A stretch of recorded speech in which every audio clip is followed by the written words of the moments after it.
Offbeat Cinema, brought to you by Mighty Taco. Enjoy the great taste anywhere at mightytaco.com. Terrapin Station, the world's Grateful Dead headquarters at terrapinstationbuffalo.com.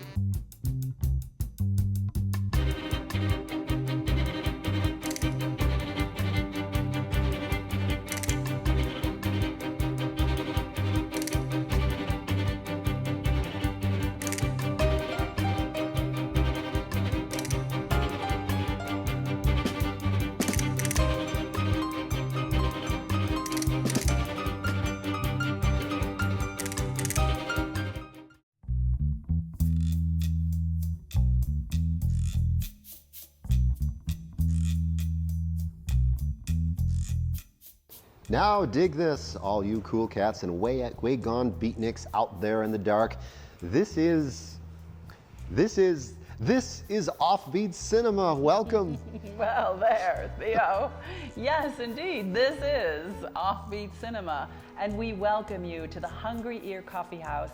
And as you know, it is one very mad pad, Daddy-O. Well, good evening, Theo, and good evening, Hello. Zelda. And Hello.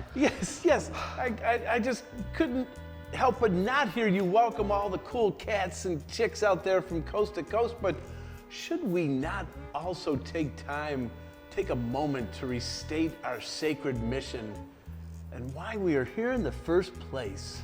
You mean avoid getting jobs and hang out in this coffee house all night watching movies with our friends? I know something like that. But I think what Bird was referring to is our pledge to show the movies that must be shown, the good, the bad, and the foreign.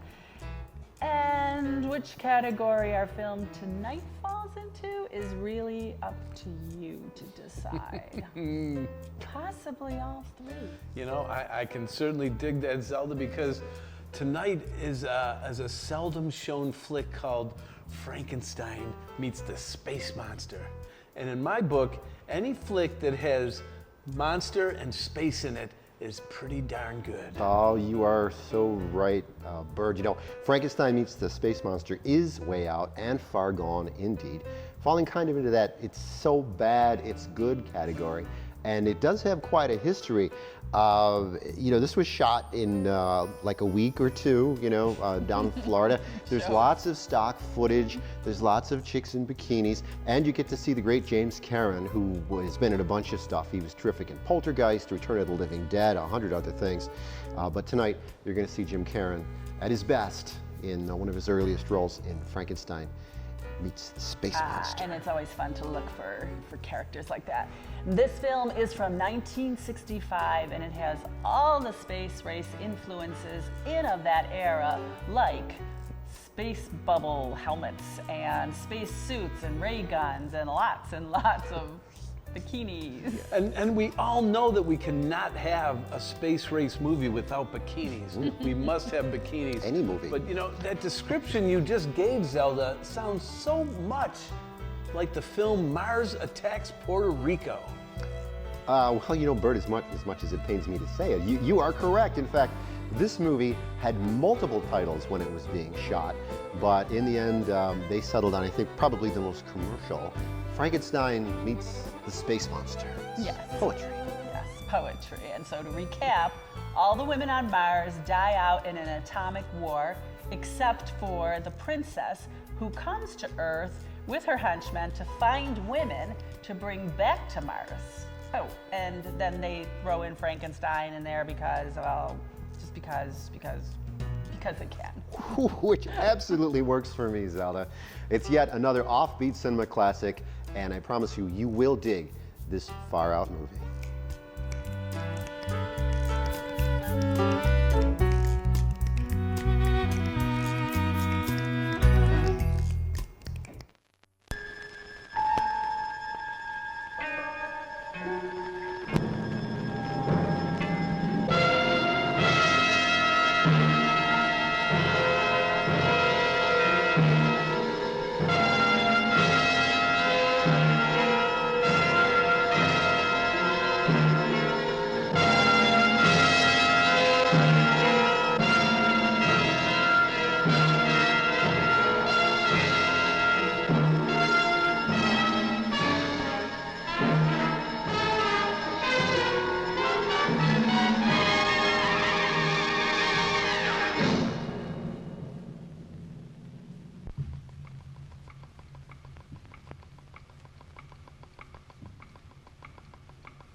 to hear modulated hydrogen frequency signal of 21 centimeters, Princess. What does that mean? We're not quite certain, Princess, but it is definitely the same signal we have been following since we left our planet. The source of the signals is the planet that we are observing on the telescanner now. These transmissions indicate some intelligent life. Let us move in for a closer look. The spectrographic probe indicates that the atmosphere is suitable to sustain us. Prepare for a landing. We will see. Instruct the landing party to wear pressure suits and breathing apparatus. Aha! They have launched a missile attack. It may be aimed at us.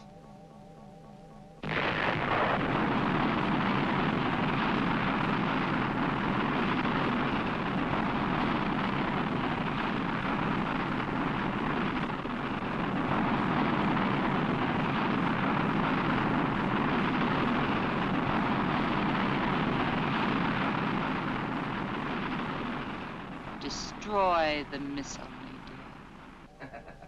Yes, Princess. Focus full force field at 090 degrees, range 700.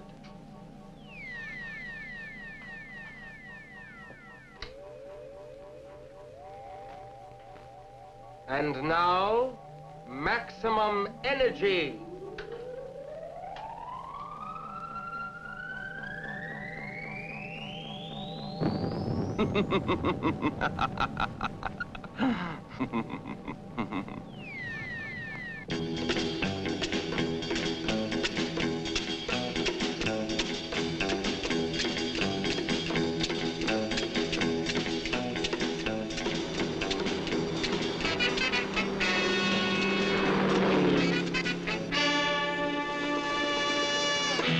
What do we do if this guy fouls up today, Professor Steele?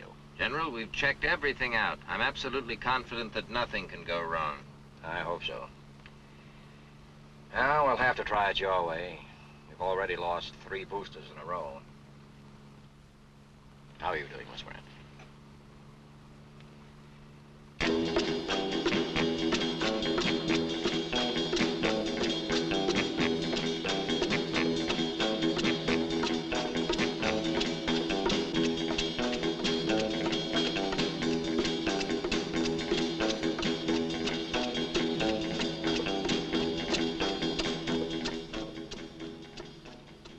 How much longer before we reach the Space Center, Sergeant?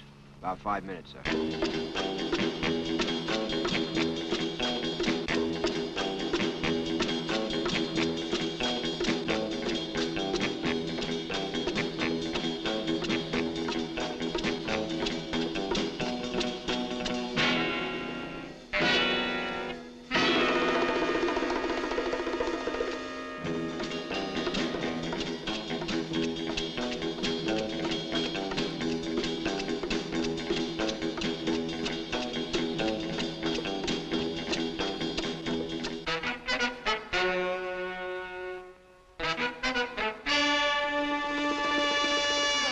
We're going to be late with the story, but the latest word is that there's going to be a new man. I'm hanging up. They just walked in. General, sir, is it true that we heard that there's going to be a new man chosen? Gentlemen, take your seats. Gentlemen, please take your seats and the press conference will begin. Thank you, thank you. Gentlemen, we have just returned from our last meeting with our science advisors, and I'm happy to report that the launch is ready to go on schedule. The countdown will begin at 0800 tomorrow. And now, gentlemen, I want to introduce the astronaut chosen for this mission, Colonel Frank Saunders. Colonel Saunders will answer any questions that you might have. Frank? Dr. Steele is an optimist. What he means is I'll try to answer your questions. Colonel, aren't you just a little concerned about making a trip of 49 million miles alone? And when you do get to Mars, do you still expect to be alone, or do you expect to find other life? I'm completely trained and ready for this mission. I'm not concerned. Now, fear is either physiological or the result of ignorance and superstition. I'm in good physical condition, and I haven't had the time to get superstitious. On the basis of all available data, it would be impossible to determine conclusively whether or not there is life on Mars. That's one of the things I expect to find out. Colonel, we understand that the radio telescope located on the downrange island complex has been receiving signals in answer to their transmissions, which may be from either another civilization or from the space vehicle itself. These signals could come from several sources. There's been no official agreement as to their origin, nor has there been anything to prove that they were sent by other intelligent beings. Colonel, how did you get picked for this project? Aren't there more experienced astronauts available? My career in the military prior to this mission was in test flight operations. Now, as I understand it, all the data on available test pilots was fed into a computer, and the results seem to indicate that I am the most likely candidate. Of course, I'm proud and happy to have been chosen, but I make it a rule never to question the decisions of my superiors. Colonel, I've been covering the space program for quite a long time, yet prior to today, I never even heard of you. How do you explain that? I guess I'm the shy type.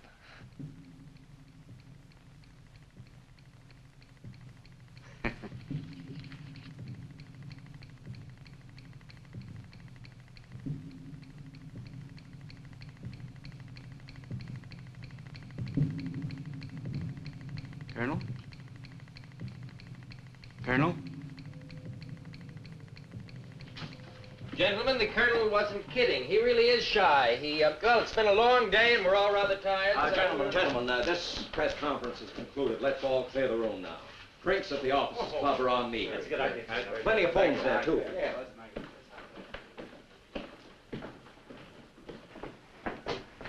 Prepare for examination.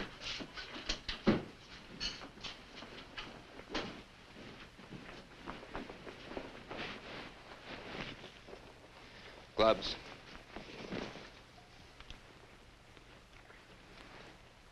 Quickly.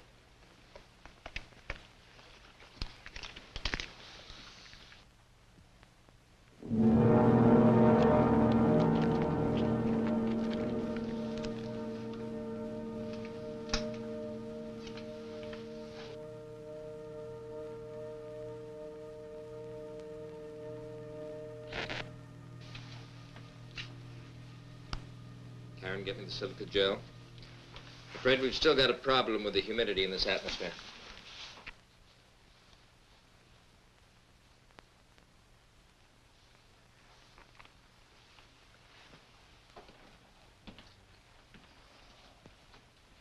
Dr. Steele, I've been against this project from the beginning. I know you have, and I know that you are not alone. You have friends in high places, and science is supposed to have all the answers. But this has got to work. If it fails, I assure you, you won't have any friends, and I'm not going to take a fall. It's not going to fail, not after we've come this far. We have here, for all practical purposes, a normal human being created out of normal parts, transplanted, except for his synthetic skin and the electronic sensory control system, of course. But the significant factor here is that we can control him with this simple mechanism. His brain can record the data that we need and transmit it to us. He's a remarkable creation, all right. I don't understand why. We have plenty of men, good men, who are willing to risk their lives in space exploration. Exactly, risk their lives. Well, why risk one? We can learn all we need to know about extended space travel without the loss of a solitary life. That's the whole point, General. Besides that, we don't have to contend with the possibility of human error. And that's fine, Steele. But what if the machine breaks? Or something goes wrong with his brain?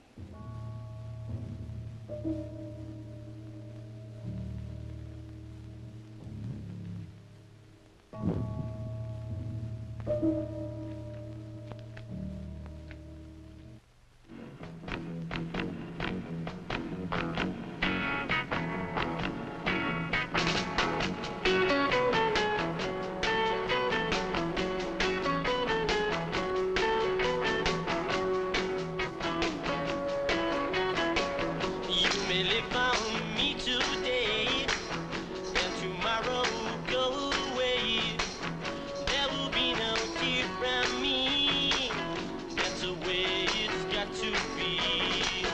That's the way it's got to be.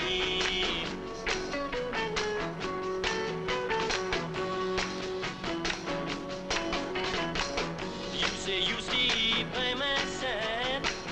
That's something we can decide. We can only wait and see. That's the way it's got to be. That's the way it's got to be.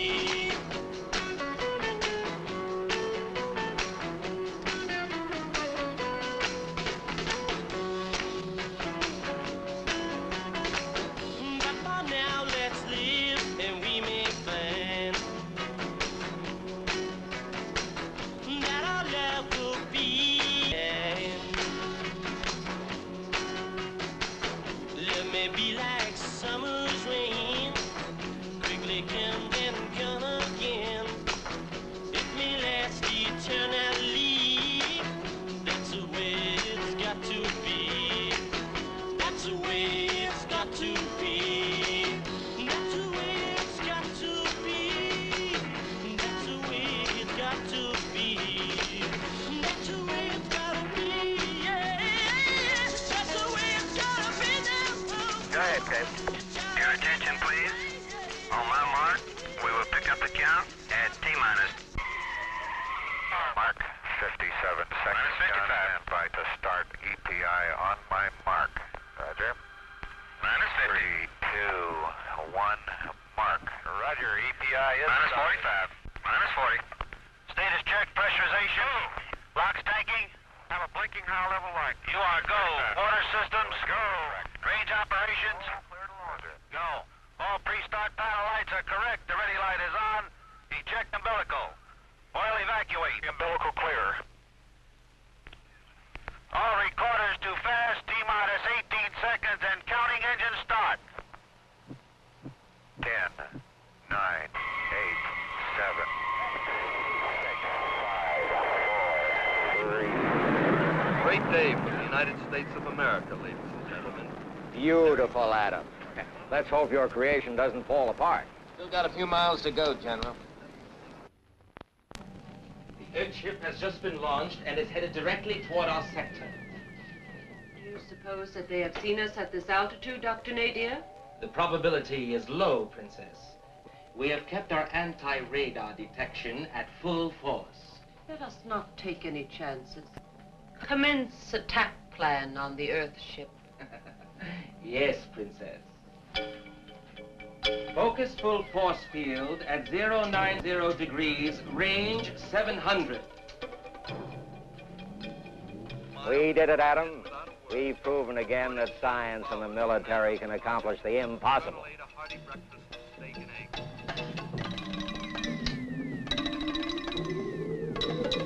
And now, maximum energy.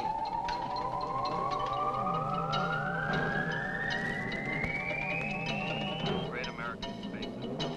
Culmination. There seems to be something wrong here. We have lost the picture portion of our program. This is General Bowers. What's going on? With your set at home. Clear all frequencies from further traffic. Word now from Rocket Control Central. Yes, Colonel.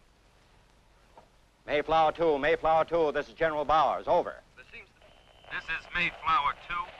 Malfunction in all electrical systems. Request permission to abort. Rocket out of control. All systems, no go. I repeat, all systems, no go.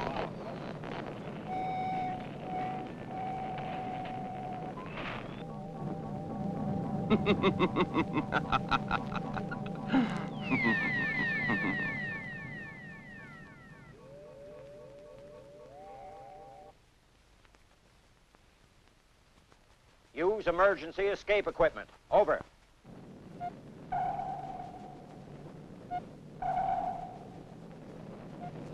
Mayflower 2, Mayflower 2.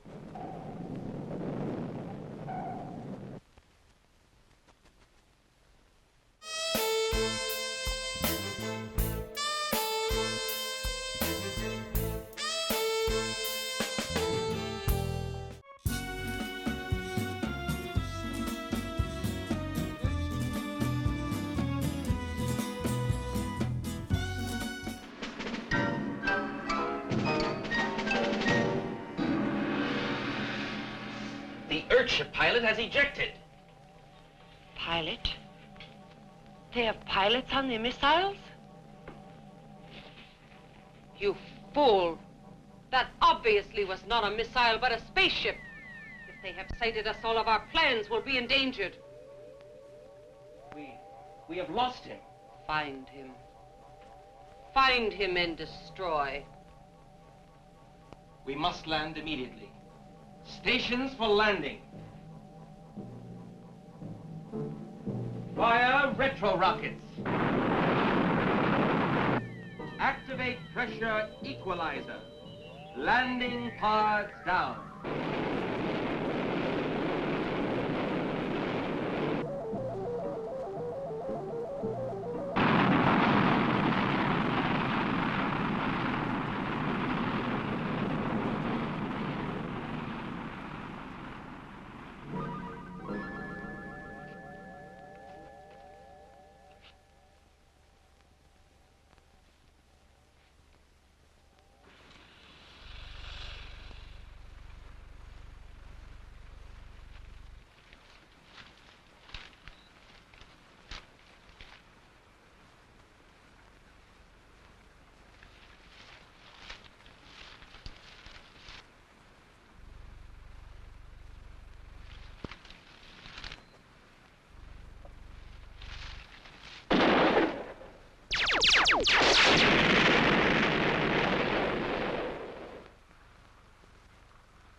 The electronic sensor indicates the patrolmen in the vicinity.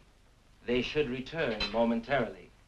Shall I initiate preliminary pre-takeoff procedures? Wait until they return. Then we will initiate takeoff procedures. Proceed with the optimum pollinization study as scheduled. Very well, Princess. I'll notify the crew.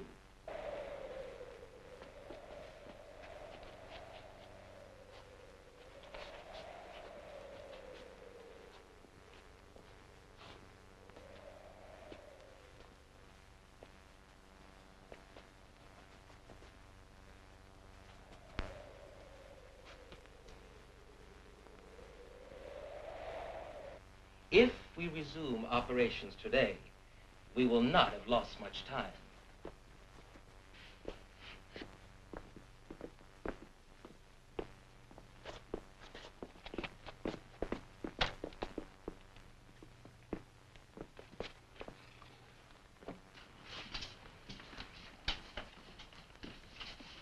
What has happened here?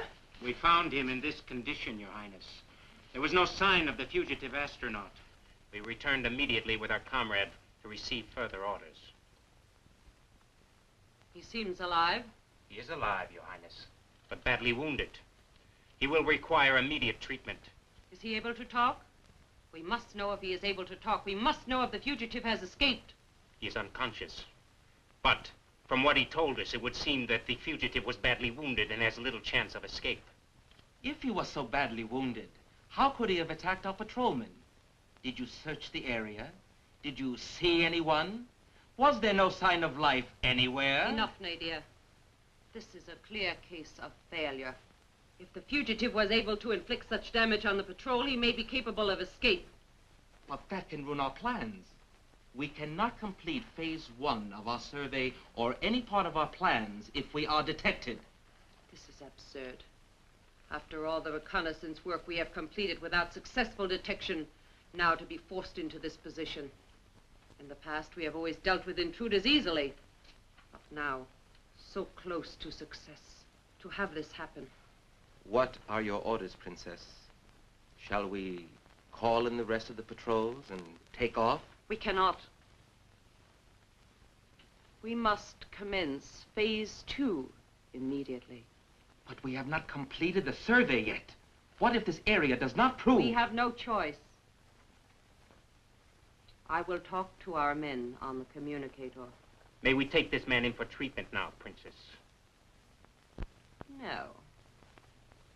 We will make an example of him. There can be no more failures. Bring him to Mull.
The communicator is ready, Princess.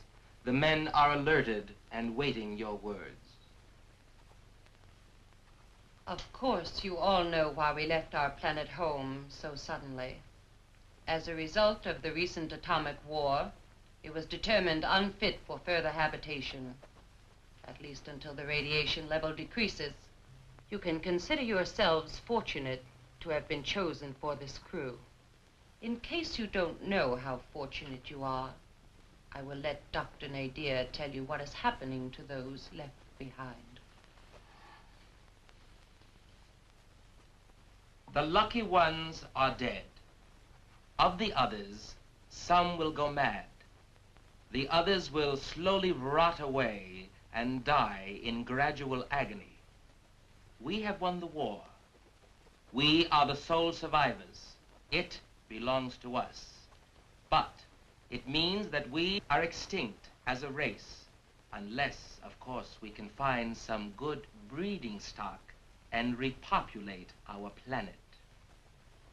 We have won the war, but we have no women.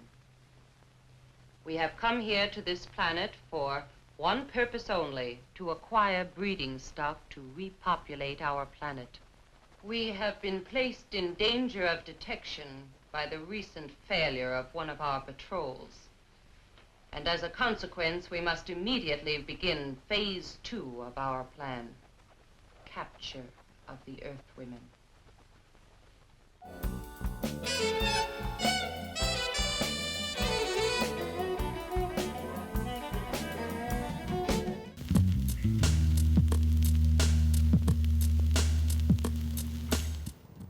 Wow.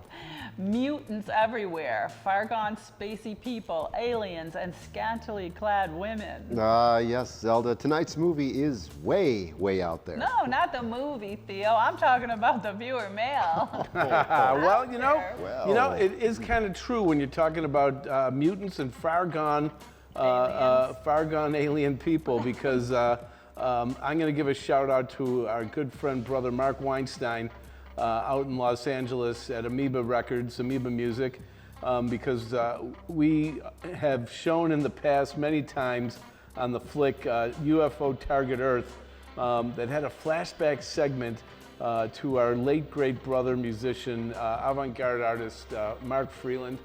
You're probably watching over us and playing that guitar. Yeah, that was Anchorman Keith Radford rocking with the Headcats to Alien on My Jacket, and that can be found on YouTube. Oh, that was a lot of fun. It was great fun indeed. And speaking of waving it more fun, this email comes to us from Chris Pierce of Florida, and it's a drawing of a 1940 Oregon energy accumulator. And he says, Google it. It's worth it. Did you say Oregon energy accumulator? Yes. Wow, that's a throwback. My aunt used to have one of those, and we used to go to her house and play with that every Easter. But then one year she just didn't have it, and she said she could never get the ham to cook right. Well, Bird, you know, your aunt had the Oregon energy, but we've got the far gone energy here on Offbeat Cinema tonight. Yeah. And now back to the poetry that is Frankenstein meets the space monster.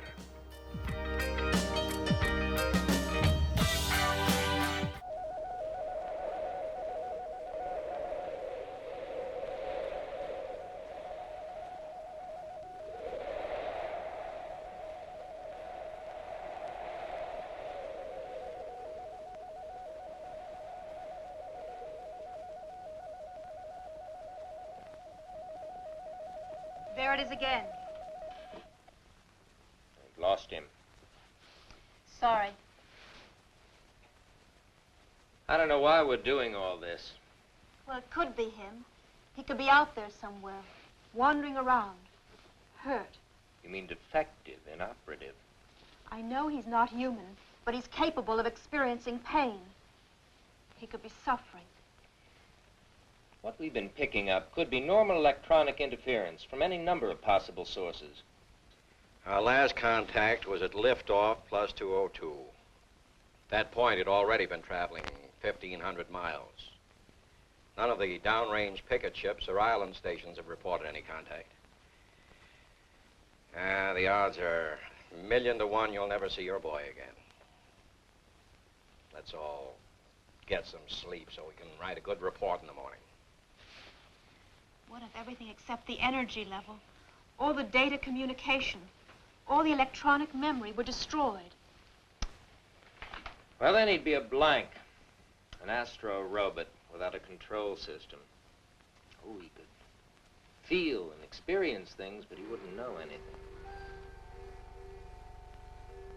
His instinct would be to try to connect with his master control. Of course, we don't know how much damage has been done to the physical machinery, but he wouldn't know where to go. He might wander for days, mobile but aimless. What would he do? I don't know. It would depend on what had happened to him. If he'd had any bad experiences, he might react violently out of his built-in self-preservation unit. Anything could happen. What you're saying is that he could turn into Frankenstein.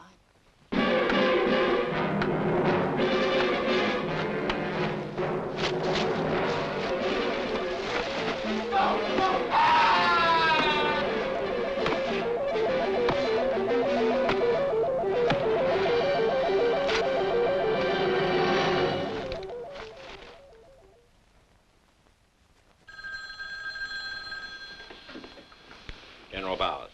Bowers, on Mayflower, missing astronaut. Is there positive identification? Murder about an hour ago. Let me know when anything more comes in. Plane will be waiting for Right. They found the capsule in Puerto Rico. There was no one in it. We've also gotten reports that there was some violence in the area by someone who they said was wearing something that looked like a spacesuit. Those signals must be Frank after all. But what are those reports of violence? Just a moment. The reports are incomplete. We'll have more details when we get to the airport. We're leaving for San Juan tonight.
Welcome back, hipsters. We just know that you are digging this one tonight. Frankenstein meets the space monster. One of Bird's all-time favorites. Yes, it is. And, you know, Bird, some may not have had the courage to select a movie as inept as this one. They might fear the scorn others would heap upon them, but not you, Bird. You held your head high and selected tonight's movie, Frankenstein Meets the Space Monster. Why, yes. Yes, I did, Theo, and I was able to do that because when life hands me tough choices, I just remember something my father used to tell me. Bird, he said, believe in yourself. Unless you're Bigfoot, then I really don't know what to tell you.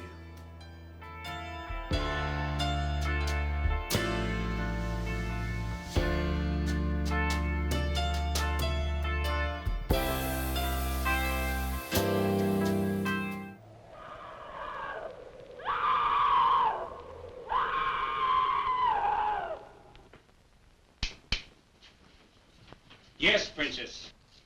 Bring the captive girl in. I want to inspect her myself. Yes, Princess.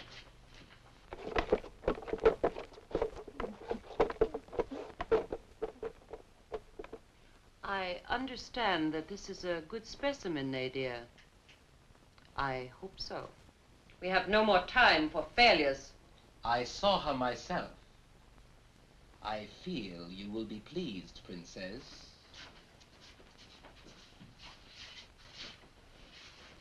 Come toward me. Now, move back.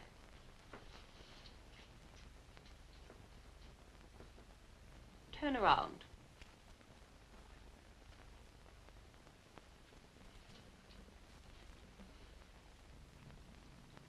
Raise your arms to your side. Now, over your head. Now, lower your arms.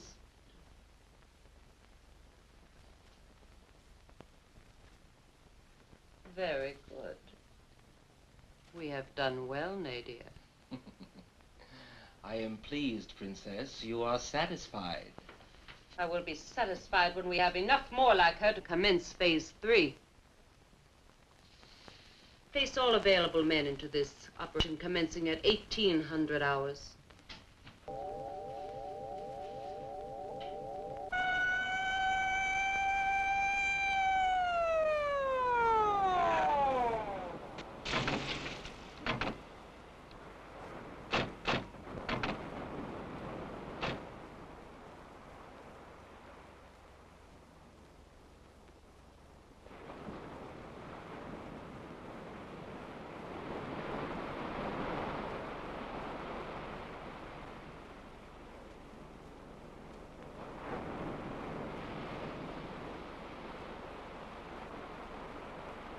As you remember, we found the car in the trees, parked, apparently unmolested.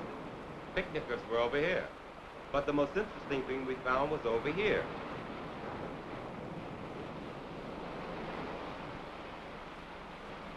Dr. Steele, I'd like you to explain this to me. It's like the sort of specimens we picked up around Los Alamos. May I use your radio to call headquarters? I want to advise defense to take this matter under our sole supervision. It is radioactive. But Adam, what is it? Well, it was sand. Now it's glass, fused together by some enormous concentrated heat. But what I can't understand is what that has to do with Frank. It couldn't have anything to do with Frank, Adam.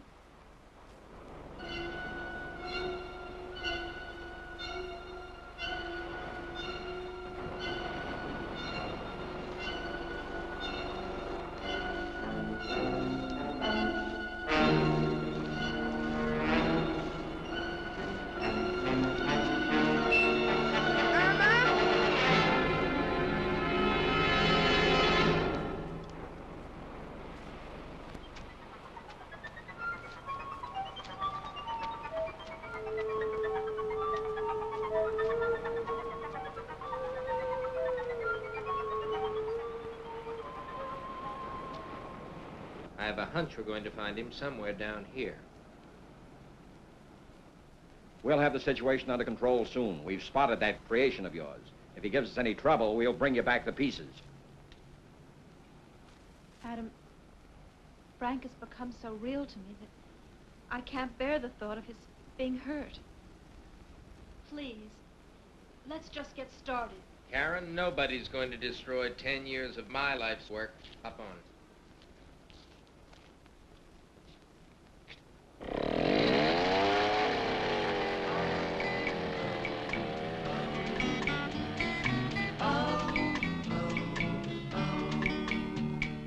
We'll walk in the rain if you really care to. We'll do everything that lovers do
nearby.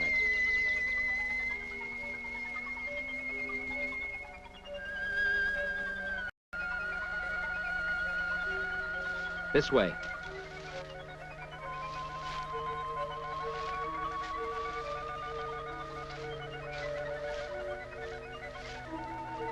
The signal's very strong now.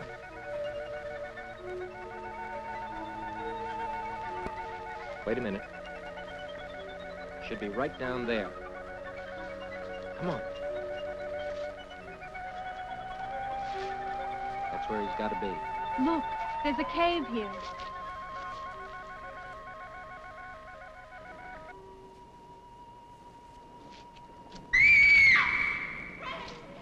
Frank. Frank, can you hear me? Frank, can you hear me? Now, Frank, put your hands down. Down. Hands down, Frank.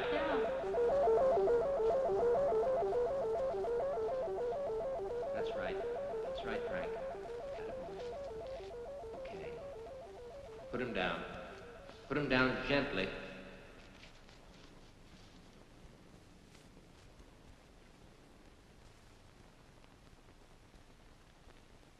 It's horrible, Adam. Looks worse than it is.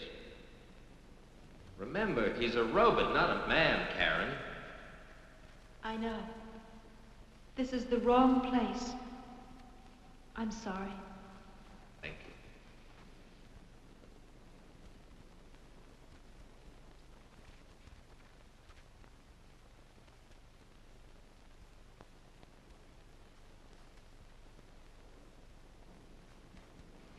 You'd better get started back before it gets dark.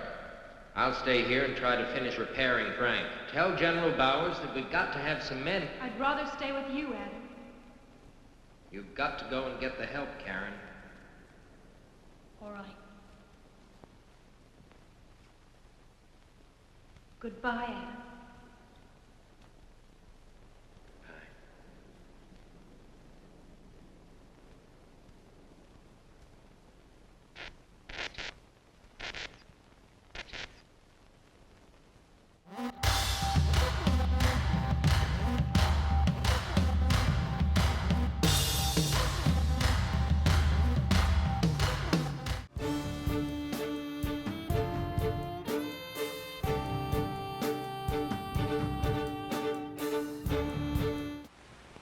When John Glenn got hungry during his 3-orbit flight in 1962, he simply opened the visor on his helmet and popped a high-energy tablet into his mouth. This pill, a few sips of water, and an occasional squeezing of baby food from a toothpaste container were more than Glenn actually needed for the 4.5 hours he was in orbit.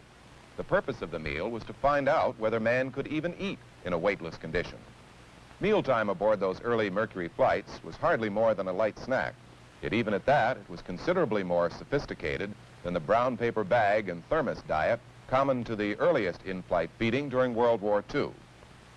Since 1961, food scientists have been hard at work studying and developing space foods and measuring their effects upon man.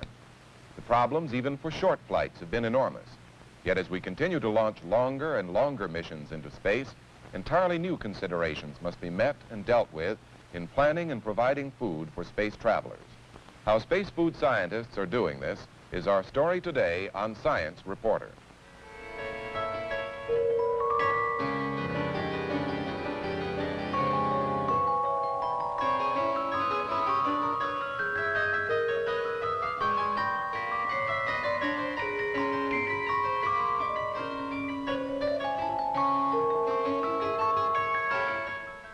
A 3-day diet cycle of pre-cooked, dehydrated food with bite-sized compressed items and a matching, freshly prepared diet were compared for nutritional value as well as for subject acceptance. The dehydrated foods were packaged in metal foil envelopes to retain flavor and freshness. The results obtained showed that dehydrated and bite-sized foods were very acceptable for potential use in aerospace systems. In addition to testing the food itself, the packaging, storing, preparation, and disposal means are also tested to determine how well they will work in the spacecraft. As we've seen, foods for spaceflight may be bite-sized, freeze-dried, or dehydrated, as shown here. Each item is fully tested by a suited astronaut in a spacecraft simulator before the food item is approved for use. Dehydrated foods must be reconstituted with water before consumption. The supply of water comes from the fuel cell, of which water is a byproduct. A hose with a nozzle is located between the astronauts in this Gemini capsule mock-up.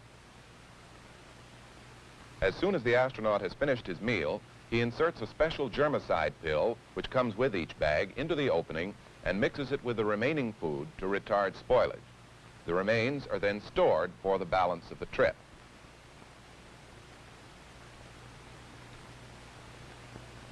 Here the astronaut is opening a packet of bite-sized items.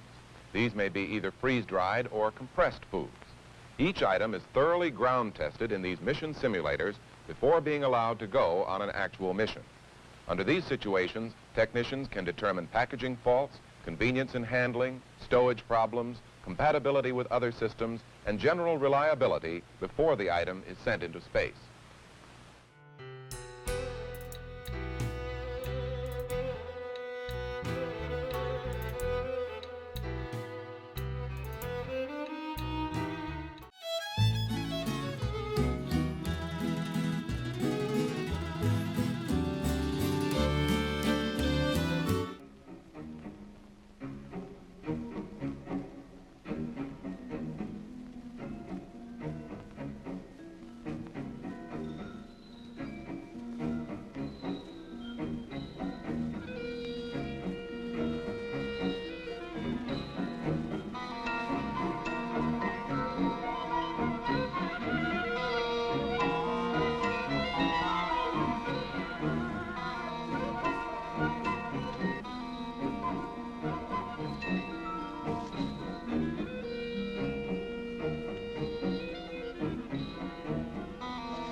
let us go within and observe the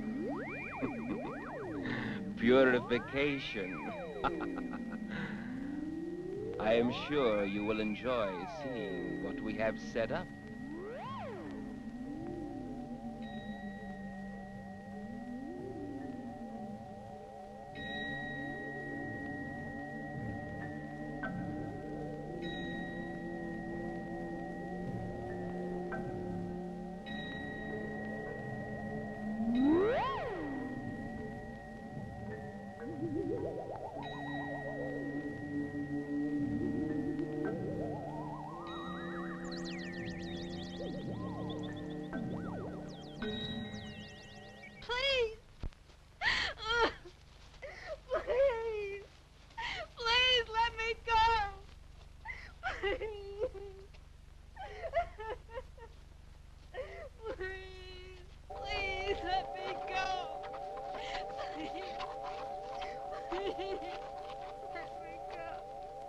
Everything under control, Nadia? Our electronic purification is going smoothly, and our inspection has revealed no problems thus far. Yes? We found this device on one of the captives. Bring her to me at once. This is a very advanced-looking mechanism for the society. What is this device? What is your purpose here? We have no time. You must answer. I warn you. Very well. I will force you to talk. Nadia, put her in the cage next to Mo.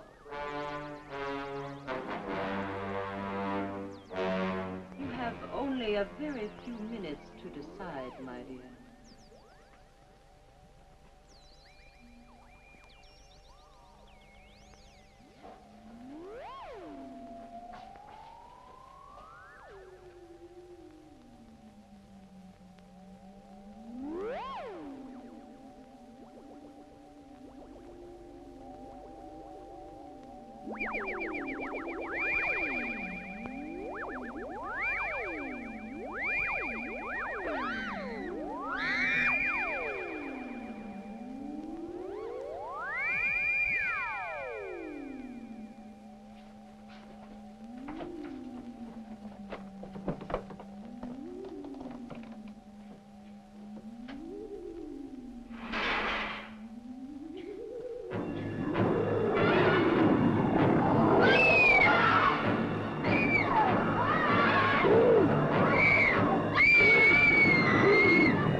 General Bowers.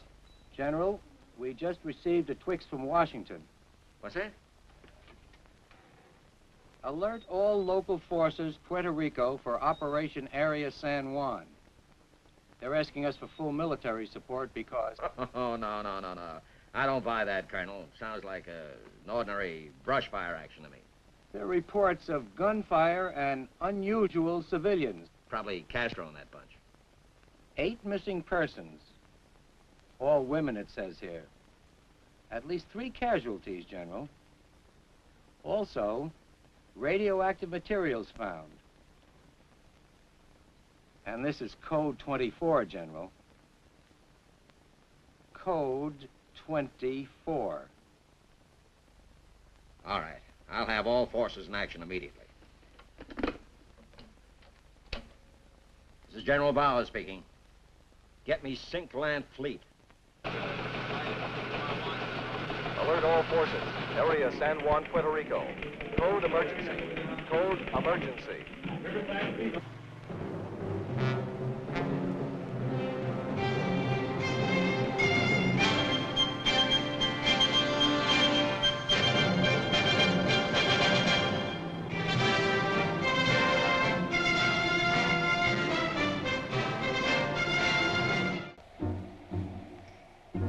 We just can't wait for Karen.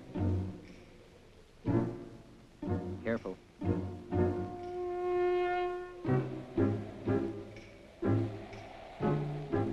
don't try to talk anymore. Just be quiet and follow me.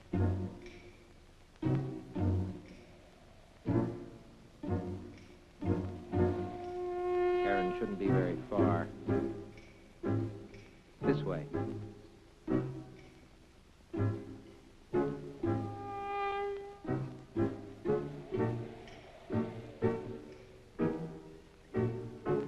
She should have been here. Just hope that she hasn't been.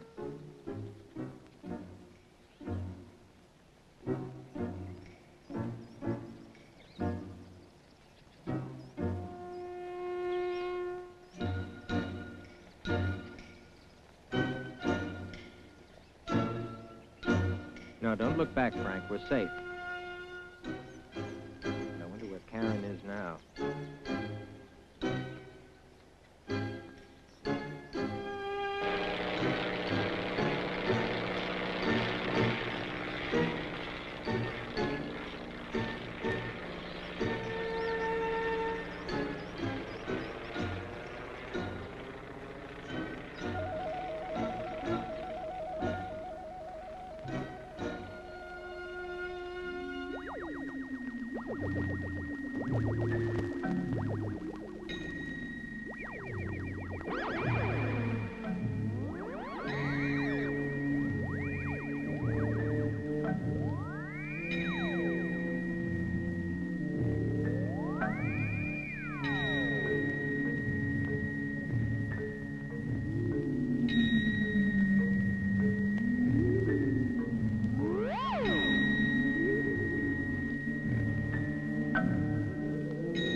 There's nothing unusual down there, Ed!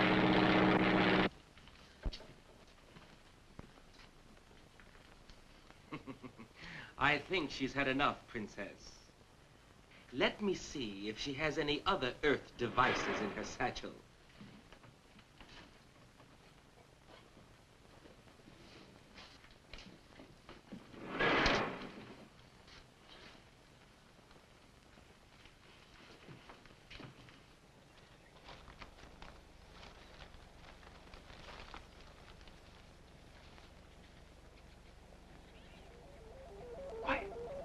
Quiet, Frank, quiet. Quiet, Frank, quiet. They'll hear you. Now, Frank, the men who attacked you were from outer space. That's the spaceship that they came here in. That's why Karen didn't get back to the cave. Now, look, I think they've got Karen prisoner on that spaceship. You've got to stay here and keep watch over things until I get help from General Bowers. You do that, Frank? All right. Good luck, Frank.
telephone? No, no, no, no. A telephone. Telephone. Hello, hello. A telephone. Telephone. El telefono. Thank you.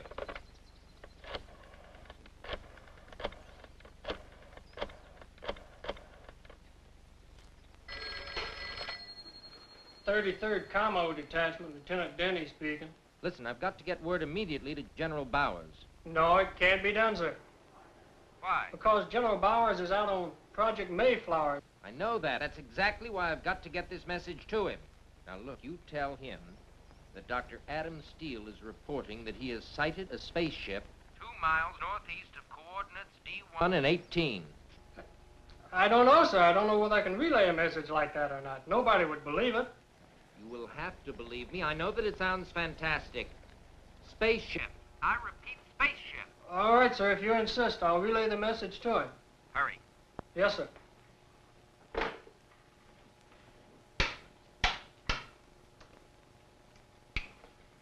Bird Dog 1, Bird Dog 1, this is Commo 3, over. This is Bird Dog 1, over.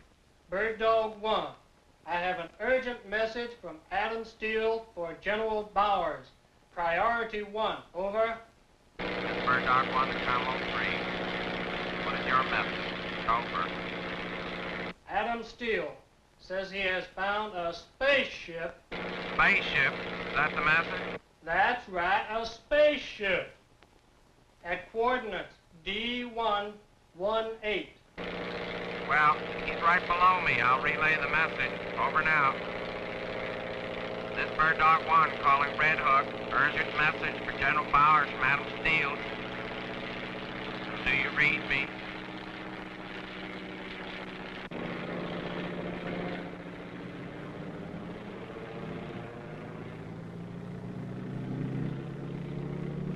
Turn this Jeep around. Red Hook to base. Red Hook to base. Scramble the jets.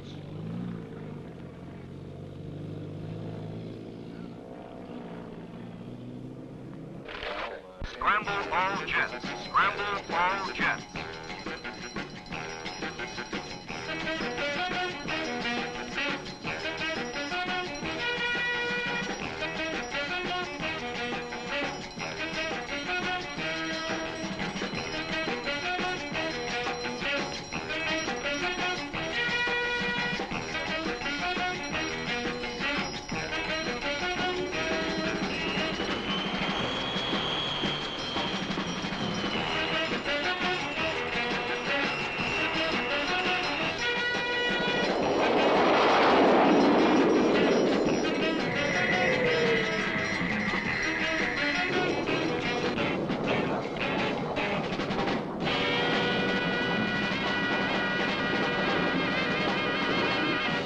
Bravo High Leader.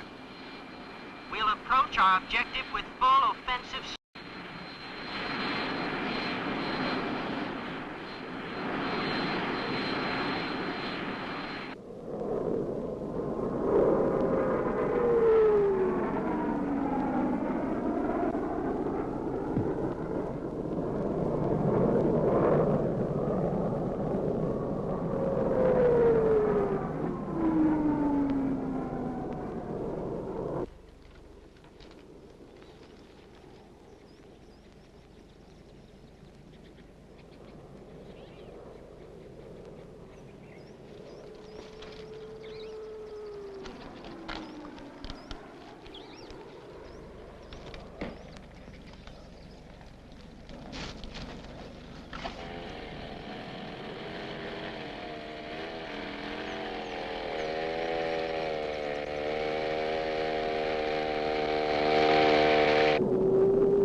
Frank, it's me. Frank.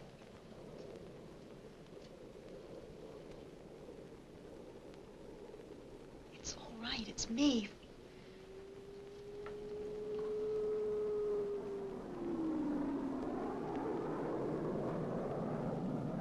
This is Bravo High 3. I am nearing the objective. Minus 2 miles.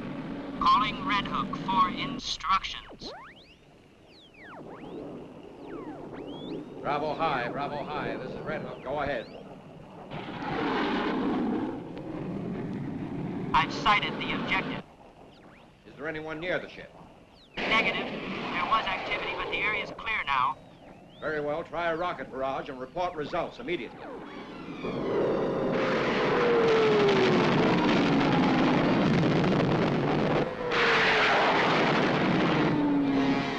Our rockets just aren't working.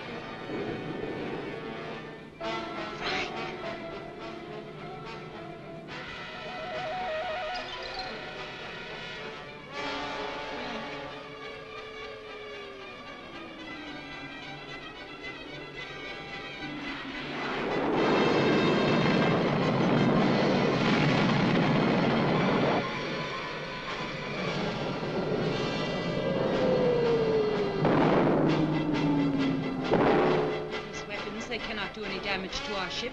We must take off immediately. They have nuclear weapons, and if they use them, we are finished. Where shall we go, Nadia? We must leave immediately.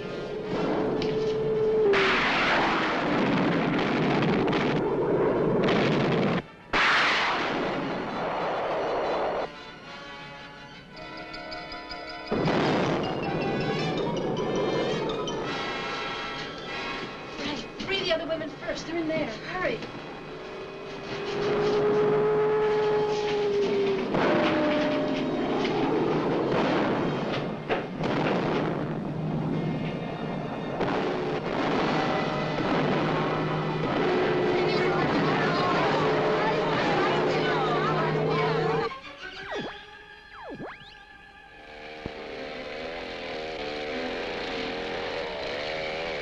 Captain, what were the results of the last strike? General Bowers, you're not trying to destroy that spaceship. What do you think? I'm absolutely convinced that Karen and at least 2 other women are aboard that spaceship. General, you gotta stop that attack immediately. Captain, get Bravo High and tell them to cease fire immediately. Bravo High. Your orders are to cease fire. Stop the attack.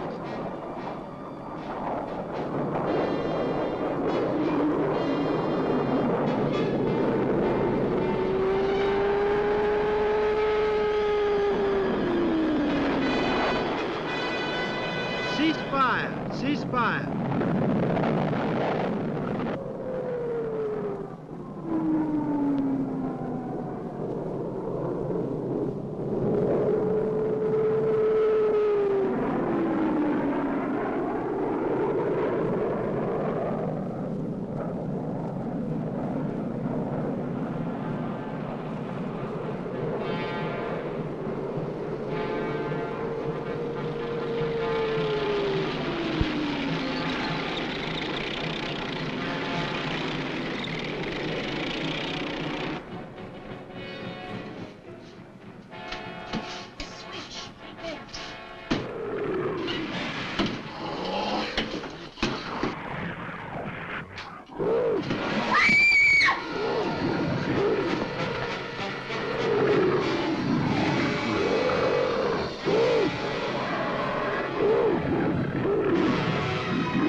Ignite!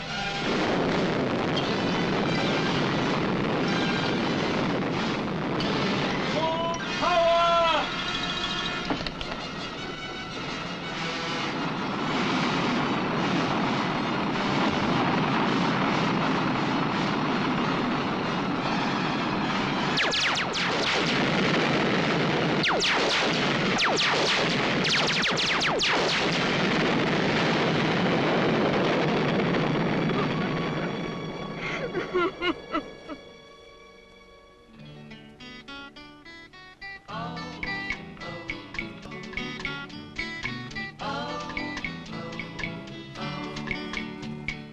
We'll walk in the rain if you really care to. We'll do everything that lovers do, two by two. To have and to hold you, this I've often told you I love you. Yes, I do.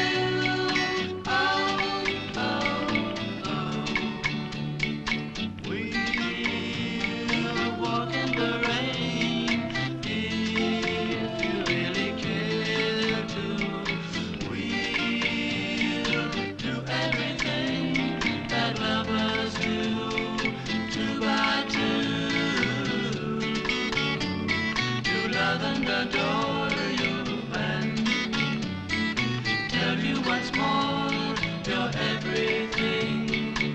Breath of spring, oh, oh,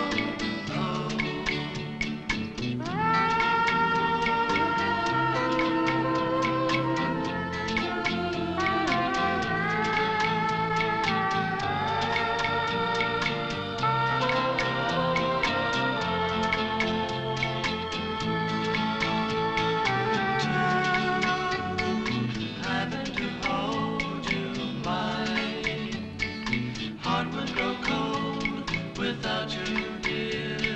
Need you, need. Oh, oh, oh. Oh, oh, oh. Oh, oh,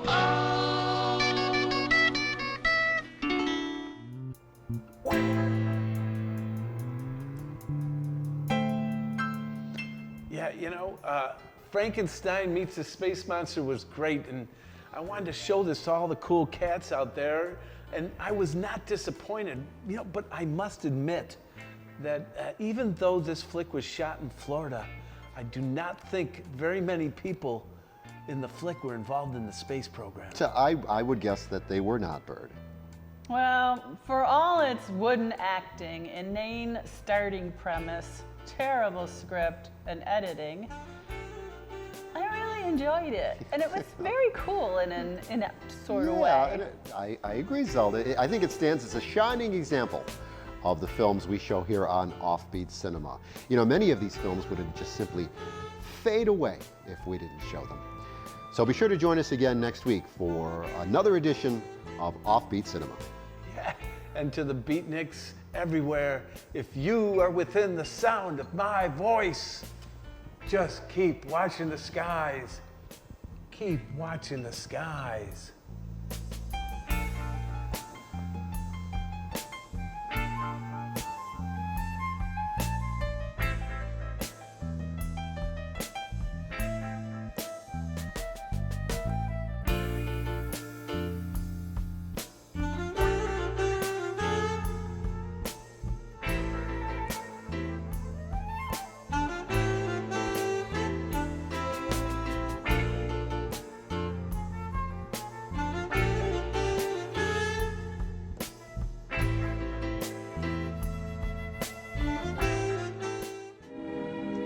And now, folks, it's time to say goodnight.